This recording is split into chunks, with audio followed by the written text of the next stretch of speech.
ନମସ୍କାର, ମୁଁ ଆପଣଙ୍କ ପ୍ରଭାସ ସ୍ୱାଗତ କରୁଛି ଆଜିର କାର୍ଯ୍ୟକ୍ରମ। ହଁ ଆଜ୍ଞା, ମୁଁ ଆଜି ଆସି ପହଞ୍ଚି ଯାଇଛି ଉତ୍କଳ ଗୌରବ ମଧୁସୂଦନ ଦାସଙ୍କ ଜନ୍ମପୀଠ। ତୁ ପରା ବଲାଉ ଉତ୍କଳ ସନ୍ତାନ, ତେବେ କିମ୍ପା ତୁହି ଭୀରୁ, ତୋହର ଜନନୀ ରଦନ କରିଲେ କହିବାକୁ କିମ୍ପା ଡରୁ। ତୁମ ନେଇ ଭାବୁଛୁ ତୋଷାମଦ କରି ବଢାଇବୁ ଜାତିମାନ, ତୋଷାମଦିଆର କୁକୁର ପ୍ରକୃତି, ଅଇଁଠା ପତରେ ଧ୍ୟାନ, ଅଇଁଠା ପତରେ ଧ୍ୟାନ। ଆଜ୍ଞା ହଁ, ଉତ୍କଳ ଗୌରବ ମଧୁସୂଦନ ଦାସ ହଉଛନ୍ତି ଜାତିର ଗର୍ବ ଆଉ ଗୌରବ ବିଷୟ। ତେବେ ମୁଁ ଆପଣଙ୍କୁ ଆଜି ତାଙ୍କ ସମ୍ପର୍କରେ ଜଣେଇବାକୁ ଚେଷ୍ଟା କରିବି। ତେବେ ଆସନ୍ତୁ ଆଉ ଟିକେ କହିବି ଯେ ଆପଣଙ୍କୁ ନିଶ୍ଚିତ ଭାବରେ ତାଙ୍କ ଜନ୍ମମାଟି ଏବଂ ତାଙ୍କ ସମ୍ପର୍କରେ ଜଣେଇବାକୁ ଚେଷ୍ଟା କରିବି। ଆସନ୍ତୁ।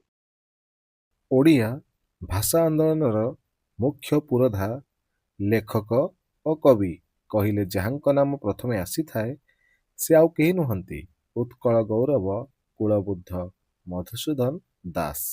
ଖାଲି ସେତିକି ନୁହେଁ, ଜଣେ ଓଡ଼ିଆ ସ୍ୱାଧୀନତା ସଂଗ୍ରାମୀ ମଧ୍ୟ ସେ ଥିଲେ।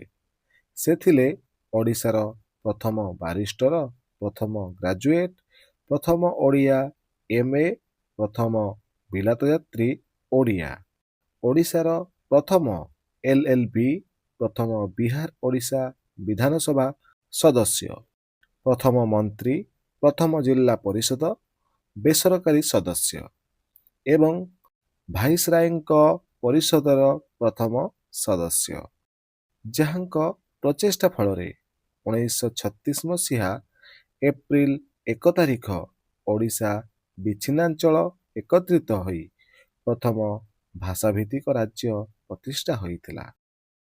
ଓଡ଼ିଶାର ମଚିମାନଙ୍କୁ ଚାକିରି ଦେବା ପାଇଁ ତଥା ଚମଡ଼ା ଶିଳ୍ପର ବିକାଶ ନିମନ୍ତେ ସେ ପ୍ରତିଷ୍ଠା କରିଥିଲେ ଉତ୍କଳ ଟ୍ୟାନେରୀ। ଖାଲି ସେତିକି ନୁହେଁ, କଟକର ସୁନା ରୂପା ତାରକସି କାମକୁ ବିଶ୍ୱ ଦରବାରରେ ପରିଚୟ ଦେବା ପାଇଁ ଓଡ଼ିଶା ଅଳଙ୍କାର କାରଖାନା ପ୍ରତିଷ୍ଠା ମଧ୍ୟ କରିଥିଲେ। 1848 ମସିହା ଏପ୍ରିଲ 28 ତାରିଖରେ କଟକ ଜିଲ୍ଲାର ସତ୍ୟଭାମାପୁରର ଜମିଦାର କରଣ ପରିବାରରେ ଜନ୍ମଗ୍ରହଣ କରିଥିଲେ ଉତ୍କଳ ଗୌରବ ମଧୁସୂଦନ ଦାସ। ପିତା ଚୌଧୁରୀ ରଘୁନାଥ ଦାସ ଓ ମାତା ପାର୍ବତୀ ଦେବୀ। ତାଙ୍କର ପାଠପଢ଼ା ଆରମ୍ଭ ହୋଇଥିଲା ସତ୍ୟଭାମାପୁରର ଗାଁ ଚାଟଶାଳୀରୁ ମାଟିବଂଶ ଅବଧାନଙ୍କ ତତ୍ତ୍ୱାବଧାନରେ।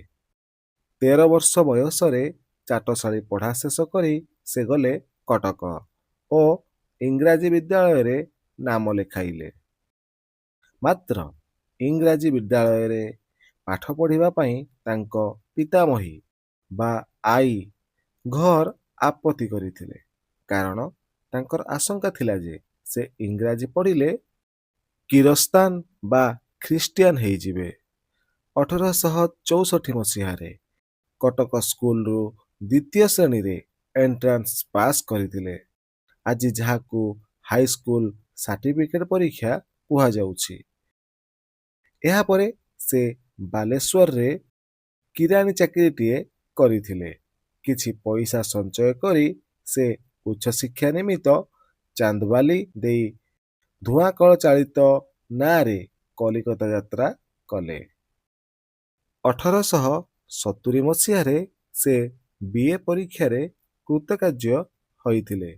ସେତେବେଳେ କଲିକତା ବିଶ୍ୱବିଦ୍ୟାଳୟରେ BA ପରୀକ୍ଷାର୍ଥୀମାନଙ୍କ ସଂସ୍କୃତ ପରୀକ୍ଷାର ଉତ୍ତର ନିଜ ମାତୃଭାଷାରେ ଲେଖିବାର ନିୟମ ଥିଲା, କିନ୍ତୁ ପରୀକ୍ଷକ ବଙ୍ଗଳା ଛଡ଼ା ଅନ୍ୟ କୌଣସି ଭାଷା ଜାଣିନଥିବାରୁ ବଙ୍ଗଳା ବ୍ୟତୀତ ଅନ୍ୟ କୌଣସି ଲିପିରେ ସଂସ୍କୃତ ପ୍ରଶ୍ନୋତ୍ତର ଲେଖିବାକୁ ଅନୁମତି ମିଳୁନଥିଲା। ମଧୁବାବୁ ନିଜ ମାତୃଭାଷା ଓଡ଼ିଆରେ ସଂସ୍କୃତର ଉତ୍ତର ଲେଖିବା ପାଇଁ ଜିଦ୍ ଧରି ବିଶ୍ୱବିଦ୍ୟାଳୟର ସିଣ୍ଡିକେଟ ସଦସ୍ୟମାନଙ୍କୁ ଜଣାଇଥିଲେ।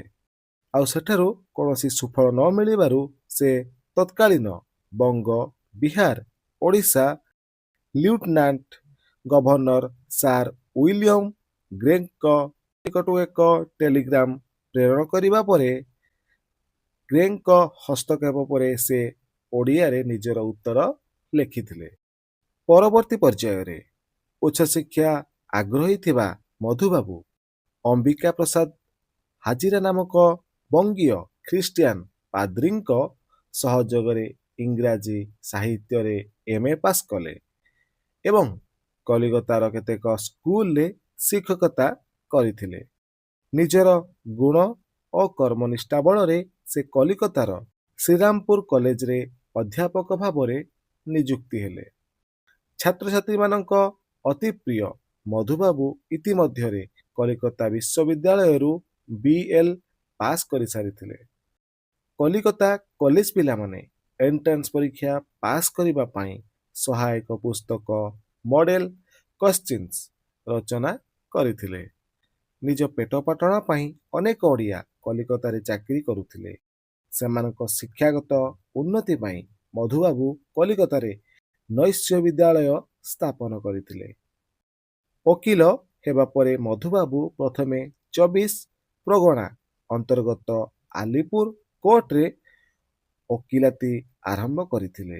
ପରେ ସେ କଲିକତା ହାଇକୋର୍ଟରେ ବାରିଷ୍ଟର JT ଉଡ୍ରଫଙ୍କ ସହଯୋଗୀ ଭାବେ ଓକିଲ ଥିଲେ। 12 ସେପ୍ଟେମ୍ବର 1881 ମସିହାରେ କଲିକତାରୁ ଫେରି ସେ କଟକରେ ଓକିଲାତି କଲେ। ପ୍ରଥମେ ଓକିଲ ମହଲରେ ତାଙ୍କୁ ଅନେକ ପରିହାସର ସାମ୍ନା କରିବାକୁ ହେଉଥିଲା, କିନ୍ତୁ ଖଣ୍ଡପଡ଼ା ରାଜାଙ୍କ ମକଦ୍ଦମା, କେନ୍ଦୁଝରା ରାଜାଙ୍କ ମକଦ୍ଦମାରେ ନିଜର ଦକ୍ଷତାର ପରିଚୟ ଦେଇ ସେ ନିଜକୁ କଟକ ଓକିଲମାନଙ୍କ ଭିତରେ ଶ୍ରେଷ୍ଠ ପ୍ରମାଣିତ କରିପାରିଥିଲେ। 6 ଜାନୁଆରୀ 1921 ମସିହାରେ ମଧୁବାବୁ ବିହାର ଓଡ଼ିଶାର ମନ୍ତ୍ରୀ ରୂପେ ନିଯୁକ୍ତି ପାଇଥିଲେ। ସେତେବେଳେ ମନ୍ତ୍ରୀମାନଙ୍କୁ ମାସିକ ବେତନ ମିଳୁଥିଲା। ଇଂରେଜ ସରକାରଙ୍କ ଠାରୁ ଦରମା ନେଇ କାମ କଲେ ଲୋକଙ୍କୁ ନିରପେକ୍ଷ ସେବା ଦେବା ସମ୍ଭବ ନୁହେଁ ବୋଲି ଯୁକ୍ତି କରି ସେ ଅବୈତନିକ ମନ୍ତ୍ରୀ ପଦ ପାଇଁ ପ୍ରସ୍ତାବ ରଖିଥିଲେ। ସରକାର ଏଥିରେ ରାଜି ନ ହେବାରୁ ସେ ମନ୍ତ୍ରୀ ପଦରୁ ଇସ୍ତଫା ଦେଇଥିଲେ।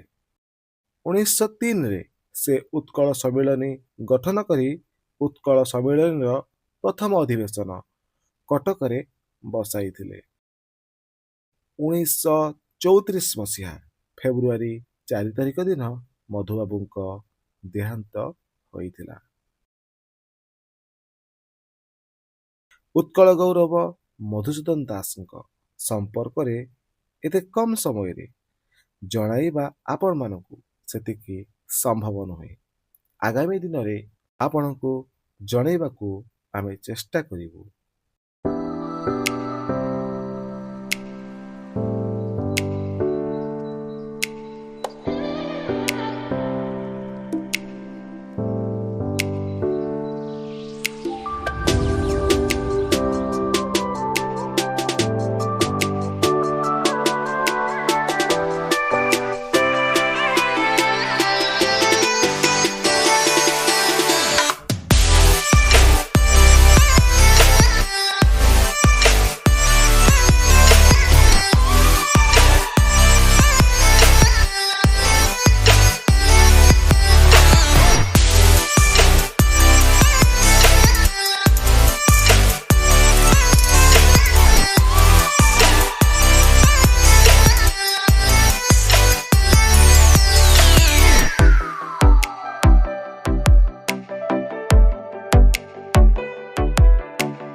ଆଜିକାର ଅଧ୍ୟାୟଟି ଆପଣମାନଙ୍କୁ କେମିତି ଲାଗିଲା ନିଶ୍ଚିତ ଭାବରେ କମେଣ୍ଟ ବକ୍ସରେ ଜଣାଇବେ। ଯଦି ଆପଣମାନେ ଚ୍ୟାନେଲଟିକୁ ସବସ୍କ୍ରାଇବ କରିନାହାନ୍ତି ନିଶ୍ଚିତ ଭାବରେ ସବସ୍କ୍ରାଇବ କରିଦିଅନ୍ତୁ। ପାଖରେ ଥିବା ବେଲ୍ ଆଇକନଟିକୁ ନିଶ୍ଚିତ ଭାବରେ ଦବାଇ ଦିଅନ୍ତୁ, ଯାହାଫଳରେ କି ଏମିତି ସ୍ଥାନ, ଘଟଣା ଏବଂ ବ୍ୟକ୍ତି ବିଶେଷ ଏବଂ କାର୍ଯ୍ୟକ୍ରମ ସମ୍ପର୍କରେ ଆପଣଙ୍କୁ ମୋତେ ଖୁବ୍ କମ ସମୟରେ ଜଣାଇ ପାରିବେ। ଆଜି ପାଇଁ ଏତିକି ରହୁଛି। ମୁଁ ପ୍ରଭାସ, ନମସ୍କାର।